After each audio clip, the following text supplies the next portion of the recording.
Hello, everyone. Thank you for joining today. So today we're gonna have a guest speaker, and then we're gonna figure it out at the end, depending on how much time we have. But today we're gonna have Sailor Wheeler from Mako to talk to us about their resources they offer. And before we get started, we're gonna have a message from Vivencio, and then we'll get started on the presentation.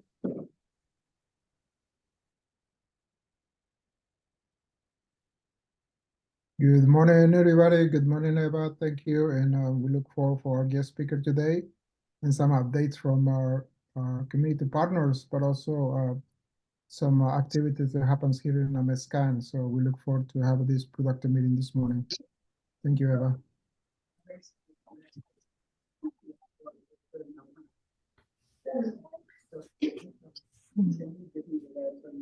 Are you guys ready for me to go ahead and start, Eva? Yep, whenever you're ready. Okay, great. Well, thank you guys all for your time. I'm Sarah Wheeler. I'm with Makorx, and we are a group headquartered in Raleigh, North Carolina. And we are here trying to help provide the North Carolina community, particularly those who are underserved in terms of health coverage, with access to affordable health services and pharmacy coverage. And so we are trying to accomplish this through some community partnerships. And so we've reached out to nclha to see how we could work together with some of the groups that are already working in particularly the eastern part of the state to better reach people who need access to healthcare services and pharmacy. And so please feel free to interrupt me at any time. But I want to go and let me see if I can share. Is there any way for me to be able to share my screen?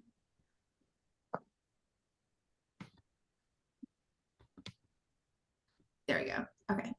Thank you so much. So I'm going to go ahead and share the programs that we have with you guys and see what your thoughts are in terms of better reaching the community. So the first thing that you'll see is a list of no-cost medications that we offer. And this is our basic pharmacy only program. So there are some people out there who may have access to low cost or no cost healthcare services, but once they get to a point where they need their medication, they may not have an affordable way to pay for their medication outside of just paying the cash price for them. And so what we put together was a subscription-based program. And so all of our solutions are subscription-based, meaning that it's monthly cancelable. You can join at any time. It's not like a traditional healthcare program where you have like a limited enrollment period or anything like that. But what we have been able to do is provide access to these medications for no cost to the users at the pharmacy. And you'll see it's a 2-page list, so it's pretty comprehensive. And so when you can pair this with some sort of delivery of low cost or no cost medical coverage, this can be really helpful to people to make it affordable to be able to access their meds at the pharmacy. Our pharmacy benefits are premised off of cost plus pricing.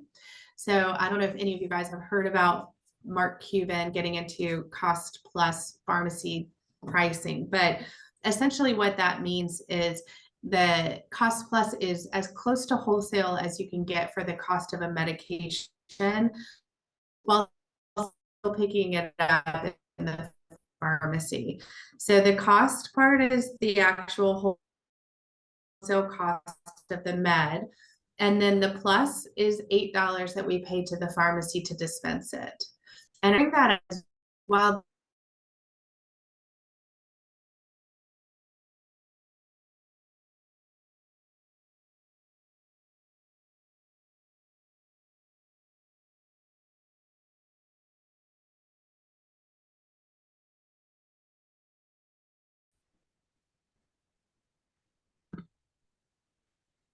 okay.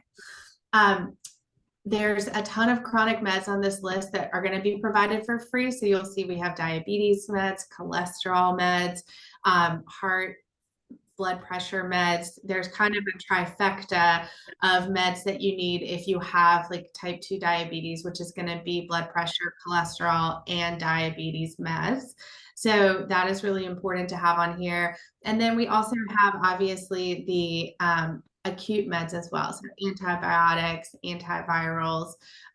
So you can access not only your chronic medications, but also your acute meds for when you do get sick, or if your family gets sick with something like strep or anything like that. Any questions so far? Oops. All right. Oh, was there a question? Yes, I had one question. Oh, okay.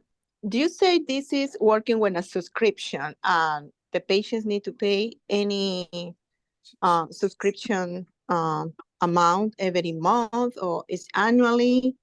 Is open for everybody, or is just for example, for the our community, the immigrants don't have any insurance, zero insurance, no documents, they can qualify to? Yes, so those are great questions. So let me go ahead and pull up the options. They do have to pay for it. We have, for just the pharmacy solution, $30 for an individual or $40 for your family. And if you don't have a social security number or you don't feel comfortable sharing that, that's okay. We don't collect any personal information outside of, you know, your name, address, and email. And we need that information because we're going to send an ID card for the pharmacy to the patient. So when you go into the pharmacy, if you have traditional insurance, you typically give your insurance card to the pharmacist.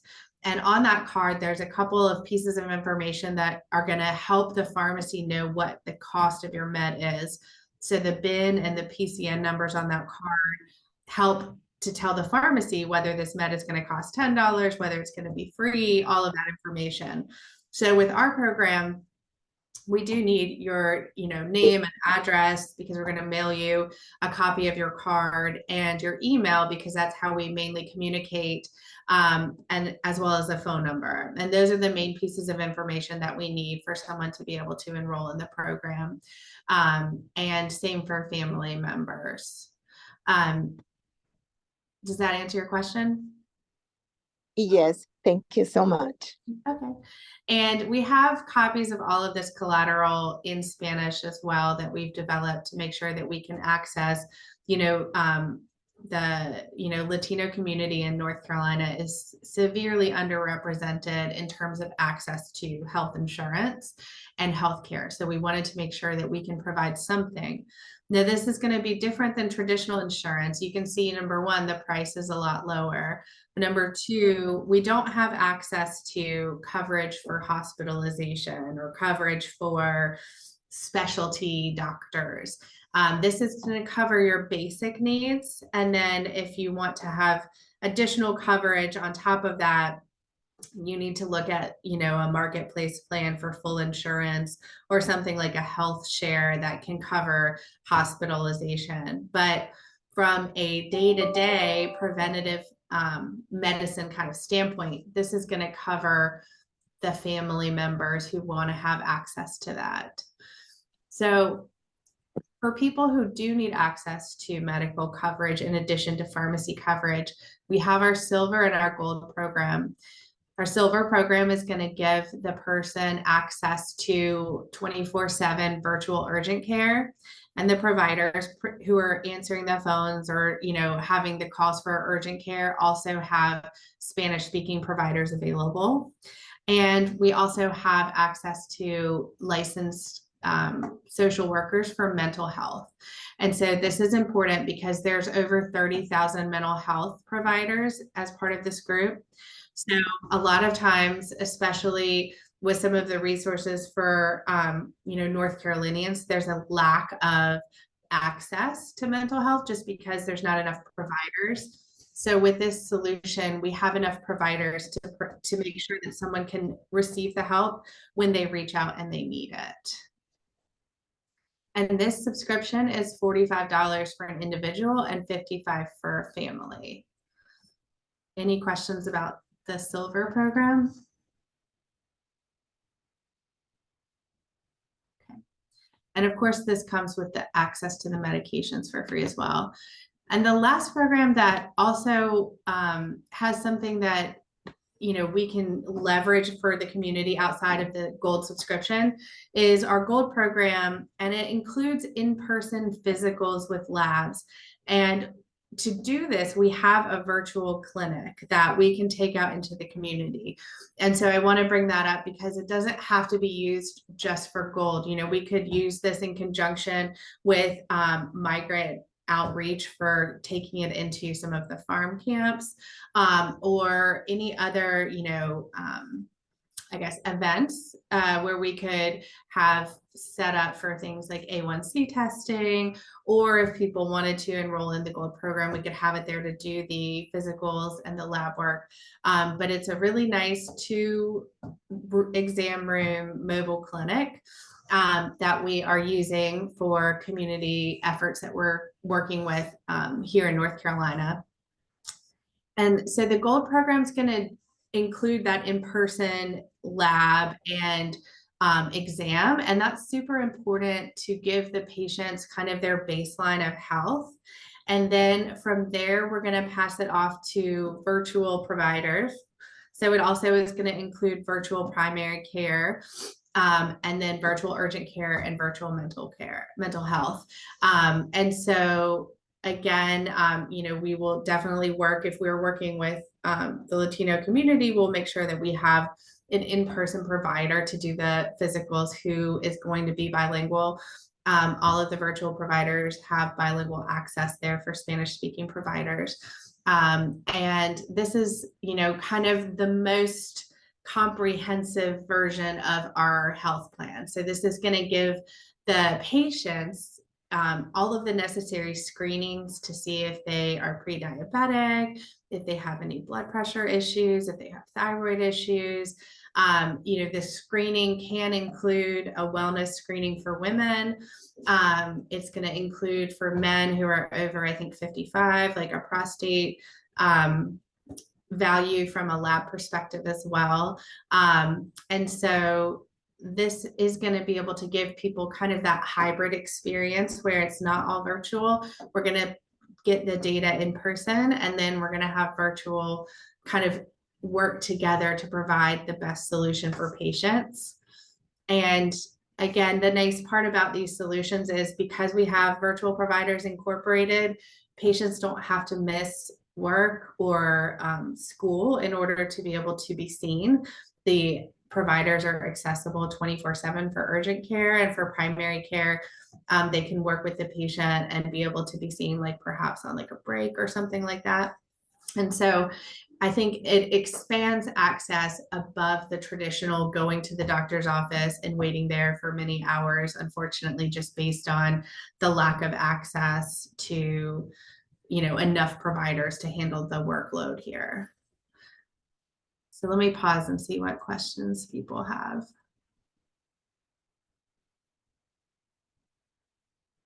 No questions? Okay.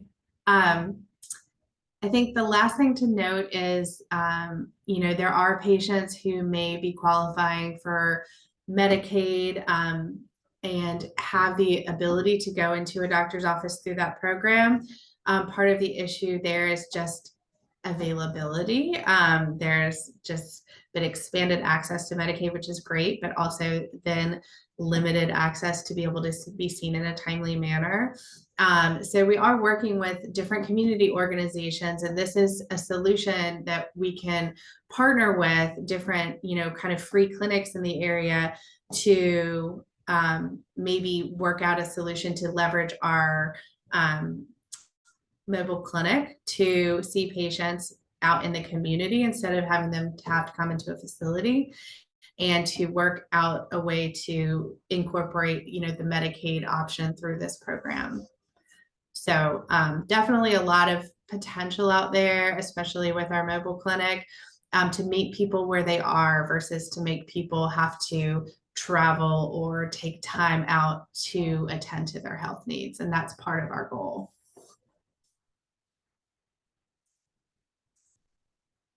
All right, well, that's the main crux of our program that I wanted to go through. Again, some of the screenings that we can do in the community as well are things like A1C testing, blood pressure management, some vaccinations. We've done that with El Centro in the triangle part of the state. And definitely had some success in helping people to understand like some of the risks if their A1C levels are coming out as high or even in the diabetic range sometimes. So being able to provide them with additional resources to access like lifestyle programs and solutions to help mitigate complications from preventive conditions. Thank you, Sarah. There are a couple questions in the chat box. So starting on from Josimar Garcia, where could we access information for our patients? Great question. So obviously this information is on our website, but also we can provide people with printed, descriptions of these programs in Spanish if you guys would like. You just need to let me know where we could send those. Thank you. And also from William Moore, are there waivers or is there any approval process for patients who cannot take a specific generic or name brand due to allergy or some other reason? So that's a great question. So we have an entire team of pharmacy advocates on staff. So if there is a patient who is having trouble accessing like an affordable medication due to an allergy, or a doctor wants to, have a specific therapy for them, we can work with them to help navigate what needs to be done to either access the branded drug at a lower cost or give them an alternative that may be a med that's going to fit into what their needs are that would not encounter the same allergic reaction. So our pharmacy team is here Monday through Friday to be able to work with patients and their providers to help those types of questions. Thank you. And there's one more question also from Josimar Garcia. For clarity, because some of our patients may misunderstand, is this program almost like a method of having health insurance? And if so, like explained earlier, could this benefit individuals with no legal status in the community? Yes, so it is not insurance because it doesn't cover everything. It is what I would call access to basic healthcare coverage. And yes, it can apply to anyone regardless of their legal status because we don't collect any sort of identifiers that would be required from a legal standpoint for patients. And again, this is not, a program that is funded or has anything to do with the government in any way. It's just a Makrox program. So everyone's identities and, personal information is protected. Thank you. Those are all the questions in the chat box. I'm not sure if anyone else has a question that they may have that they would like to come off mute.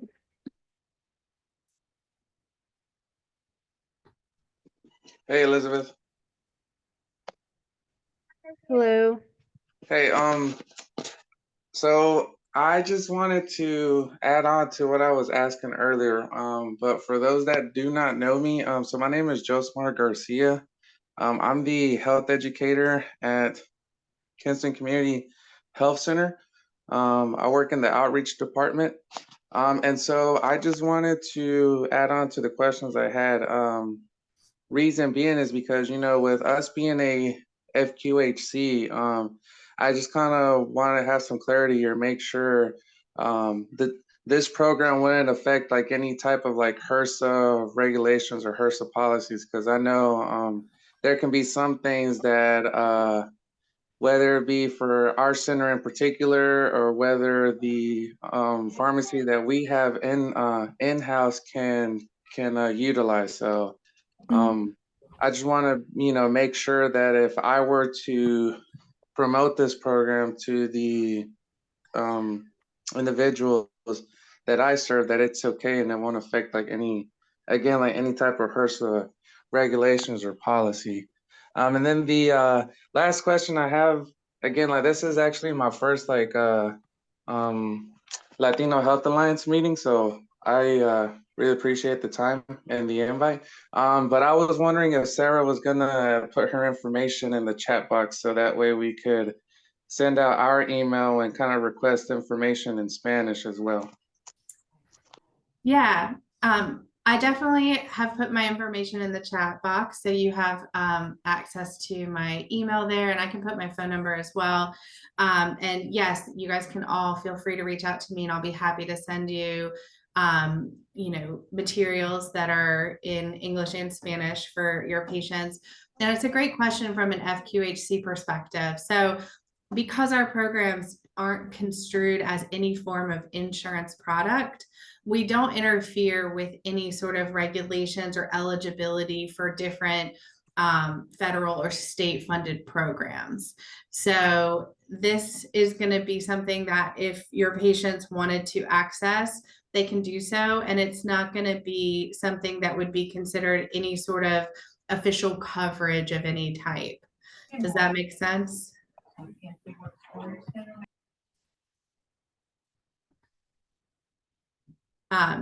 So from an FQHC perspective, if you have patients who are going to be qualifying for, like, let's say 340B pricing in your pharmacy, which would be really helpful to them for, low cost meds, this program would not interfere with that.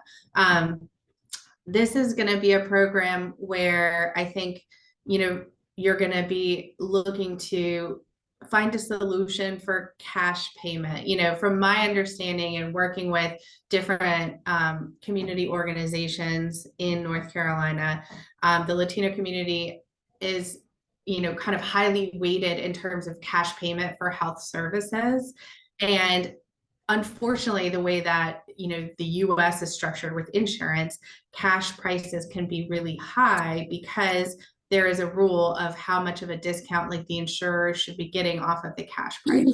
So this is going to allow people to access kind of a cash pay system, but benefit from negotiated lower prices or free medications for those cash payments that they're making to maximize their investment in health dollars.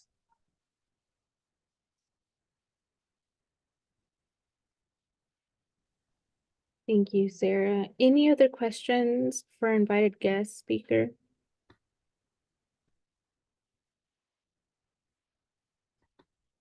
I'll put my phone number here too in the chat. And if I can get a list of participants from you, Elizabeth, afterwards, then I can send out, contact information and the information that we reviewed today for people. Thank you. Before we continue on, I do want to go ahead and apologize if you came in late. We did put the wrong passcode on our flyer for the ones that I was able to email back. Thank you for still joining in. We'll continue with our updates if there are no other questions for Sarah. I do want to say thank you for coming on today and giving that presentation. This recording will be shared on our newsletter along with Sarah's information as well as her email. If anyone would like to contact her, I will share her information as well. So thank you, Sarah. To continue on with updates on a Mexican's behalf until our next nclha Health Alliance meeting, which will be on April 29th at 11 a.m. And then we also have our bilingual job fair here in Pitt County on April 12th from 1 to 3 at the Agriculture Center. And then also we'll have our Dia del Niño event on April 27th, also here in Pitt County, and also doing a Dia del Niño Children's Day in Wilson County as well from 11 to 1. We will be sending out those flyers and those drop forms if you or your organization would like to host a table, so you can sign up as well. We also have our food drive on April 5th from 4 to 6, also here in Pitt County, and it would be at our Evans location in Greenville. Those are our big events into our next meeting. I will pass it on to Ava Cox. She will be continuing the meeting this morning. Thank you. All right, hello again. So I'm just gonna go down the list if everyone wants to share the updates they have, your name of the organization, your name, and any updates you want to give us. So starting out with Marianne Catterall.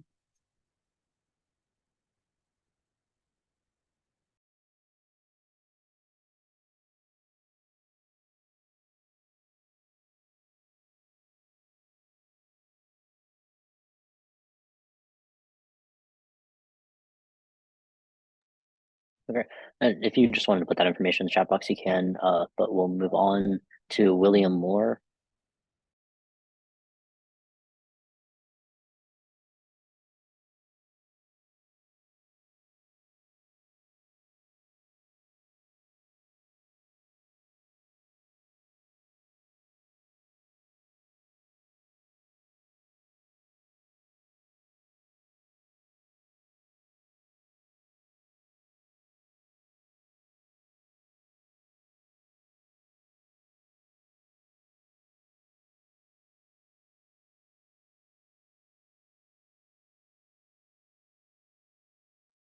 We can go to the next one, Ava.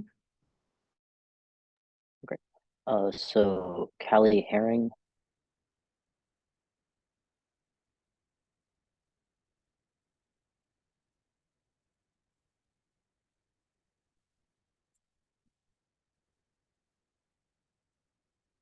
Okay, Carrie Green.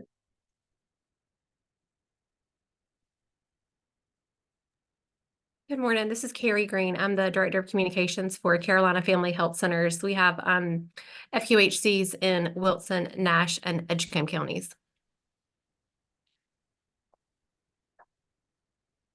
Okay. Thank you. And Carla Cortez Diaz. Hi, good morning. Carla Cortez Diaz, Community Collaboration Specialist with the East Coast Migrant Head Start Project. No new updates, but we are opening up some of our campuses, our centers in Eastern North Carolina in April and May. Okay, thank you so much. Glorenstein Smith. Good morning. My name is Gloria Smith. I'm with the Edgecombe County, North Carolina Healthy Start Baby Love Plus program.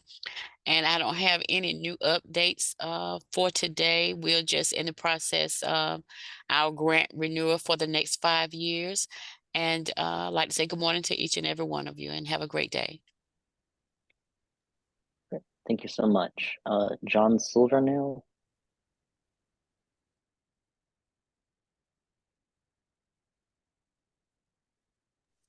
Sorry, clicked the wrong button. Good morning, everybody from Caswell Developmental Center. Nothing new to report. Okay, thank you so much. Jose Luis Herrera Valentine. Hola, buenos días. José Luis Herrera Valentín, director de programas binacionales en Amexcan.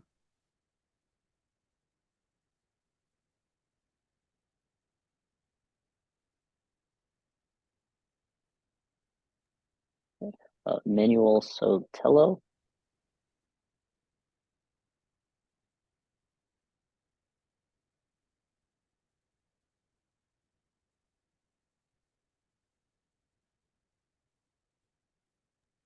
Okay. Martha Wing.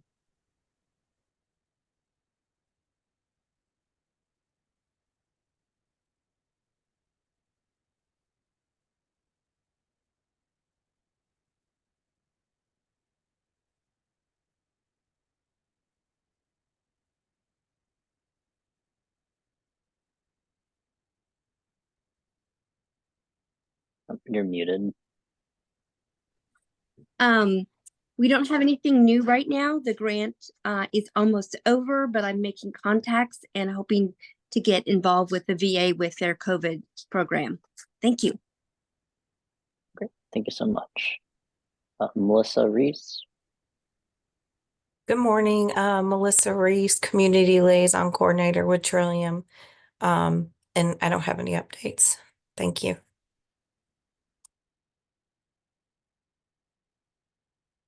Okay. Thank you so much. Onslow County Community Relations Team.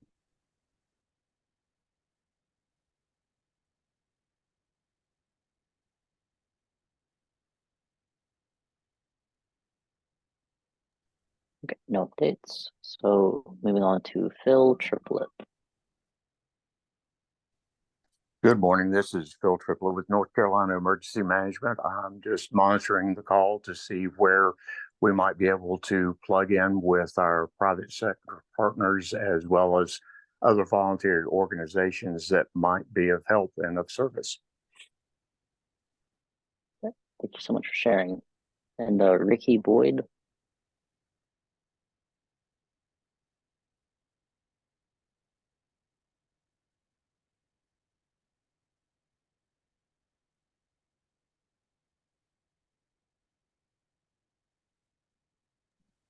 Okay. So Sarah Farfurnook. Good morning, everyone. I'm Sarah Farfurnick.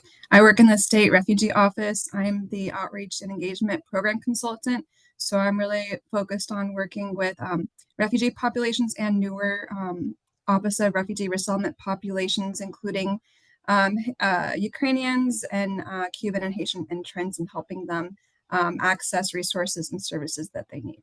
But I don't have any special updates at this time. Okay. Thank you so much for sharing. Susanna Giuliaro. Sorry, I'm bad at these pronunciations. Hi, Susana Guijarro from Ulican, Carteret, Craven, and Pamico counties. We're still providing service of counseling, free services to the community, especially those who speak Spanish and have no insurance. And also we're having a spring party with WellCare this coming Saturday, March 30th at Carteret Community College. We're gonna be providing information about health, immigration law, and some other services in the community. Also on April 20th, we have a youth fair, a children's fair, like Dia del Niño. And it's gonna be Saturday too, April 20th at Fort Benjamin in Newport. And also we have planned for May 4th, we're gonna have Mother's Day event. It's gonna be an event for women to get pampered and enjoy some community services, relaxation techniques, and talk about women's health. And we're gonna be updating on new projects. Thank you.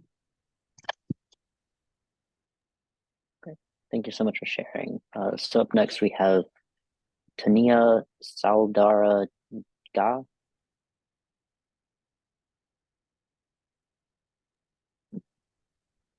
Hi, how are you? I'm Tania Saldarriaga. I'm the Spanish interpreter from the Brody School of Medicine and ECU Health. And for now, we don't have any updates, but we always advocate for our patients, our Latino community. Gracias por estar aquí. Muchas gracias a todos los panelistas porque nos han dado una información muy valiosa para nosotros poder transmitirle eso a nuestros pacientes. Thank you so much. Thank you so much. And lastly, we have Topiacio Alonso. Good morning. My name is Topacio Alonso, and I am with the Department of Commerce, Division of Employment Security. I can share with y'all, if you're interested, information about unemployment. My contact information, I'll put it in on the chat box. Gracias. Mi nombre es Topacio Alonso y yo tengo información sobre el desempleo. Si gustaría que le mandara esta información, por favor, mándeme un correo electrónico o me puede llamar al número de teléfono que dejé en la cajita de chat. Gracias. Thank you. Thank you so much. And we also have Yasmin Rico. Hi, everyone. This is Jasmine Garcia Rico, and I do have a couple of updates. We are participating in National Farm Worker Awareness Week, which highlights the contributions of farm workers in our communities. Last week, we held a virtual event in Spanish in our DHHS Facebook page. The recording is up if you are interested in checking it out. I'm gonna put on the chat the link to our most recent newsletter. If you have not subscribed to the Bilingual Noticias newsletter, please do so. You can scroll to the bottom and subscribe.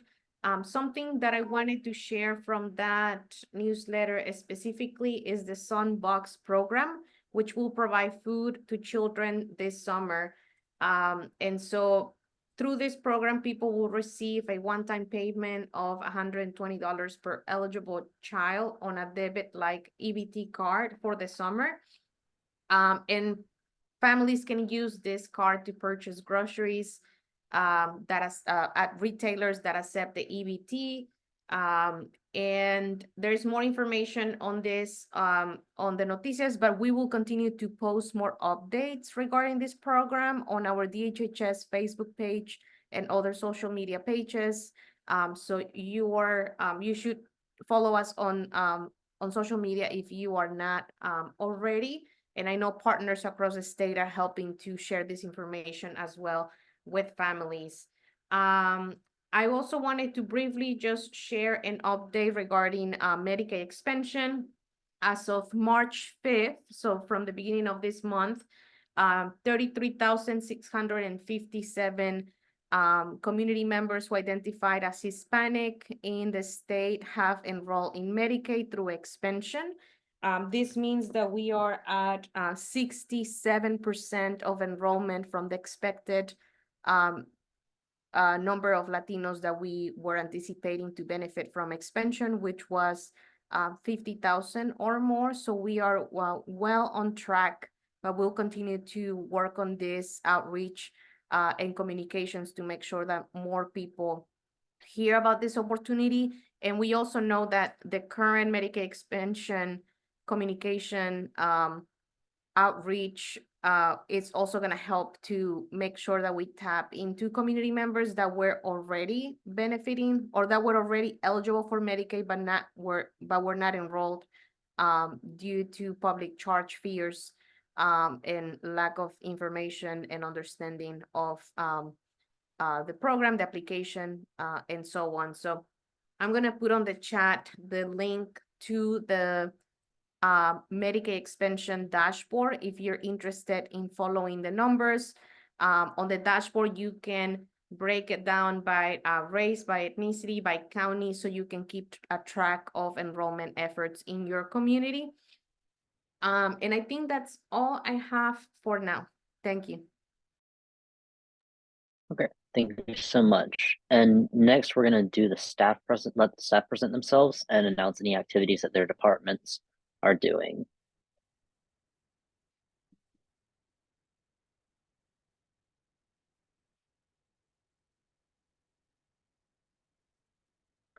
So up first, we have Marlene. Good afternoon. Well, good morning. Can you guys hear me? Yeah, we can hear you. Okay. So, good afternoon. Well, good morning. My name is Marlene Castillo. I am the Community Development Director. Right now, the updates that I have is that we will be having a food drive in Pitt County on April 5th at 4 p.m. until 6 p.m. If you guys are interested in coming out and sharing resources that day, you guys are available to. Other than that, I have my NC Latino Community Task Force meeting on April 8th as well, and more information will be shared for that meeting. And that's all I have, Ava. Thank you. All right, thank you so much. And we have Rodolfo next.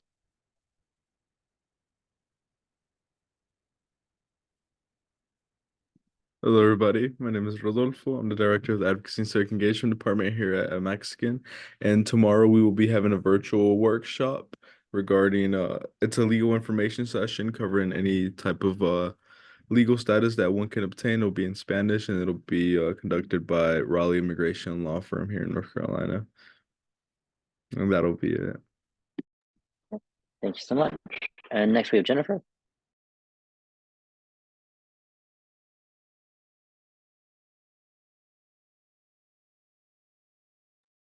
Jennifer stepped out. I'm sorry. Great. Then Bianca. Good morning, everyone. My name is Bianca Perez. I'm Director of Community and Cultural Affairs. Up next, we have Dia del Niño. Mexican is going to celebrate Dia del Niño, April 27th. So if you feel free, you can share it from our newsletter that goes out once every Wednesday. If you'd like to be added, you can subscribe to this link. I will add it to the chat box. Thank you. Okay. And up next we have Vanessa. Hi, my name is Vanessa Rico. I'm the Community Health and Volunteer Coordinator, and I don't have any updates today. Okay. And up next we have Jabron. Hey everyone, my name is Jabron Patricio Campos. I'm the Farm Worker Community Health Coordinator here at a Mexican. This week is actually National Farm Workers Awareness Week, and so this Thursday we will be having a webinar to talk about farm workers and their needs, and yeah, that's all I have for this. Okay. And then we have Maritza.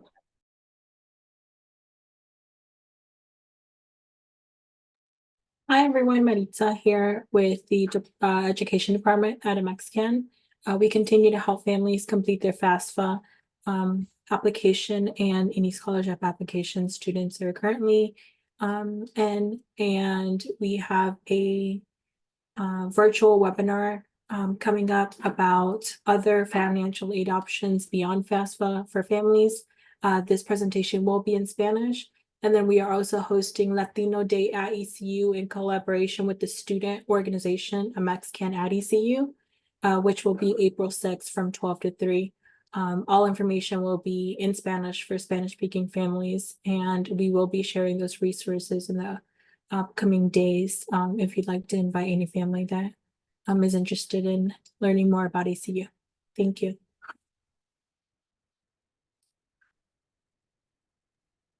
Okay. Well, Elizabeth can take over from here, and see y'all later. Thank you, Ava. So Ava is one of our interns here at MXN as well, and she's been helping me out with the Anti-Latino Health Alliance, making sure those flyers are done and the newsletters. So thank you to her, and that's why she hosted this morning. Before we continue on, if we missed anybody, please feel free to unmute yourselves and give any updates that you may have before we continue. We do have about 10 minutes left if anybody was missed. Okay, if not, I want to thank everyone for joining in this morning. We will send the recording out. I will pass it over to Vencio to see if he has any last words. Well, thank you, Maria Elizabeth, and thank you, Eva, for this great meeting this morning. I will continue to encourage the members of the NC Latino Health Alliance to also bring updates of any activities you host in the community. As you hear the members, we do have a newsletter that goes out every so often. We want to share as much information to the communities out there who doesn't know what's going on. And a lot of you guys, you are resources to the community. You do represent different entities and different agencies. So let's continue to foster these relations, but also let's bring those resources to the community in the state of North Carolina. So with that, I want to thank you and I look forward to see you next month. Thank you. Thank you, everyone.